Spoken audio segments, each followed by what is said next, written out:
Our story begins during a dark period for the Israelites, who were oppressed by the Philistines for 40 years.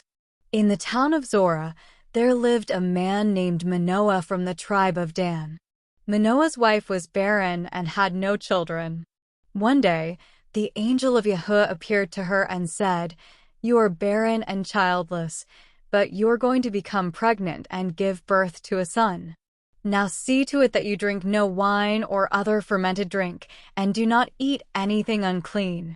You will become pregnant and have a son whose head is never to be touched by a razor, because the boy is to be a Nazirite, dedicated to Yahuah from the womb. He will take the lead in delivering Israel from the hands of the Philistines." Excited and amazed, the woman ran to tell her husband about the angel's message. Manoah prayed to Yahuah, asking him to send the angel again to teach them how to raise the boy. Yahuah heard Manoah's prayer, and the angel returned.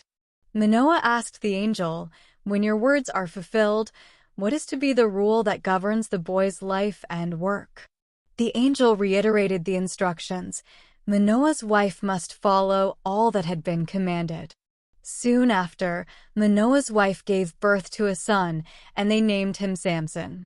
As Samson grew, Yahuah blessed him, and the spirit of the Adonai began to stir him while he was in Mahaneh Dan, between Zorah and Eshtaol. As a young man, Samson went down to Timnah, where he saw a Philistine woman. He returned home and told his parents, "I have seen a Philistine woman in Timnah. Now get her for me as my wife." His parents were dismayed that he wanted to marry a Philistine and asked, "Isn't there an acceptable woman among your relatives or among all our people? Must you go to the uncircumcised Philistines to get a wife?" But Samson insisted, "Get her for me. She is the right one for me." His parents did not know that this was from Yahuah, who was seeking an occasion to confront the Philistines. On his way to Timnah, Samson encountered a young lion. The forest was dense and the path was narrow when suddenly a fierce roar pierced the air. A young lion, wild and ferocious, charged at Samson. The spirit of Yahuah came powerfully upon him, and with a surge of divine strength, Samson tore the lion apart with his bare hands, as easily as one might tear a young goat. The carcass of the lion lay in pieces, a testament to Samson's incredible strength, but he told neither his father nor his mother what he had done. Later, when he returned to marry the woman, he turned aside to look at the lion's carcass. In it, he saw a swarm of bees and some honey. He scooped out the honey with his hands and ate it as he went along. When he rejoined his parents, he gave them some honey, and they, too, ate it, but he did not tell them that it came from the lion's carcass. At the wedding feast in Timnah, Samson proposed a riddle to his 30 Philistine companions. "Let me tell you a riddle," Samson said. "If you can give me the answer within the 7 days of the feast, I will give you 30 linen garments and 30 sets of clothes. But if you cannot answer, you must give me the same." They eagerly agreed, and Samson posed his riddle. Out of the eater came something to eat. Out of the strong came something sweet. For 3 days, the Philistines could not solve the riddle. On the 4th day, they threatened Samson's wife, saying, "Coax your husband into explaining the riddle, or we will burn you and your father's household to death." Terrified, she threw herself on Samson, sobbing, "You hate me. You don't love me. You've given my people a riddle, but you haven't told me the answer." Samson replied, "I haven't even explained it to my father or mother, so why should I explain it to you?" She continued crying throughout the feast, and on the 7th day, Samson finally told her the answer. She then explained the riddle to her people. Before sunset on the 7th day, the men of the town approached Samson and said, "What is sweeter than honey?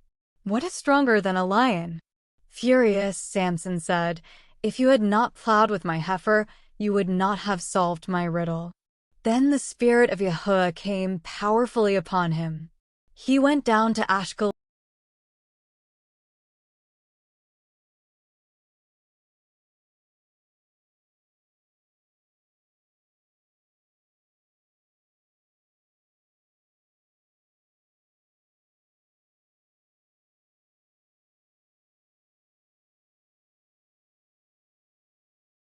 and went to visit his wife, but her father would not let him enter. "I was sure you hated her," he said, "so I gave her to your companion. Isn't her younger sister more attractive? Take her instead." Enraged, Samson declared, "This time, I have a right to get even with the Philistines."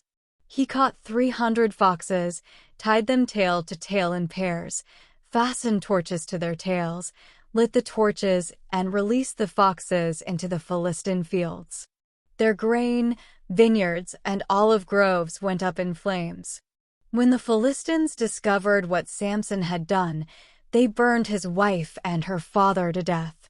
Samson vowed revenge, attacked them viciously, and slaughtered many. Then he retreated to a cave in the rock of Etam. The Philistines, seeking vengeance, camped in Judah, demanding Samson's capture.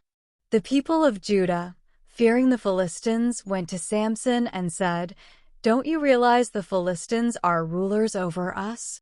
What have you done?" Samson replied, "I merely did to them what they did to me." The men of Judah agreed to bind him and hand him over to the Philistines, but they swore not to kill him themselves. They bound him with new ropes and brought him to Lehi. As the Philistines approached, the Spirit of Yahuah came powerfully upon Samson. The ropes binding him became like charred flax and fell from his hands. Finding the fresh jawbone of a donkey, Samson grabbed it and struck down 1,000 men. Bloodied but victorious, Samson stood among the fallen, the jawbone still clutched in his hand. "With a donkey's jawbone, I have made donkeys of them," he declared. Exhausted and thirsty after the battle, Samson cried out to Yahuah, "You have given your servant this great victory. Must I now die of thirst and fall into the hands of the uncircumcised?" Yahuah opened up a hollow place and water flowed from it. When Samson drank, his strength returned. Samson's life was marked by many triumphs and tribulations, but in the end, it was his love for Delilah that led to his downfall. The Philistine rulers bribed Delilah to discover the secret of his strength. After deceiving her multiple times, Samson finally revealed that his strength came from his uncut hair, a symbol of his dedication as a Nazirite. Delilah shaved his head while he slept, and the Philistines seized him, gouging out his eyes and imprisoning him. In the end, however, Samson's faith was restored. While in captivity, his hair began to grow back. During a Philistine celebration, Samson was brought out to entertain the crowd. Blind and weak, he prayed to Yahuah, asking for strength one last time. Placing his hands on the pillars that supported the temple, Samson pushed with all his might. The temple collapsed, killing Samson and thousands of Philistines, achieving a final victory for Yahuah's people.